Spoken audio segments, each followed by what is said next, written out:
and ఇంకా నా తోటి నటినట్లుగా వస్తే కనుక ఇక్కడే ఉన్నారు హర్ష కానీ వెళ్ళిపోయి ఉంటాడే ఉన్నా బాబు థ్యాంక్స్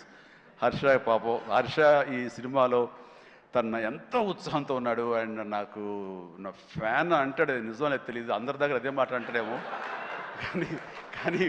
నా సాంగ్స్ అవి అలవోకగా పాడుతూ గుర్తుంచుకుని పాడుతుండే ఎవరి పాట అంటే ఎవరి పాట అంటారంటే మీదే సార్ నా పాట ఓకే నాకు గుర్తు రావట్లేదా ఎప్పుడో ఇది పల్లెటూరు మొనగాడు గోండా ఆ పాటలు పాడితే ఎట్లాగయ్యా అంటే లేదు సార్ మేము అట్లా అంటే అంత ఇదిగా అతను ఈ సినిమాలో ఆ సాంగ్స్ అవి నాతో మాట మంచి ఎంటర్టైన్గా ఉంటూ ఈ సినిమా చేస్తున్నందుకు చాలా చాలా ఆస్వాదించాడు బ్రహ్మాండంగా ఎంటర్టైన్ చేశాడు మమ్మల్ని అయితే మధ్యలో కాల్ ఇరిగింది అది ఎవరి శాపం నేను చెప్పలేను కానీ ఆ టైంలో కూడా అతను ఎంతో డిసప్పాయింట్ అయితే నో నువ్వు ఉంటున్నావు సినిమాలో అంటూ చక్కగా తెలియకుండా సినిమాలో దాన్ని డిజైన్ చేసి అతని చేత చేయించడం చాలా happy and Harsha you do a fantastic job బాగా నిండుదనం వచ్చింది and very good I appreciate and ఫర్దర్గా మళ్ళీ ఎక్కడ అవకాశం వస్తే నాకు ఇవ్వు ఛాన్స్ కలిసి చేద్దాం నువ్వు ఇవ్వాలి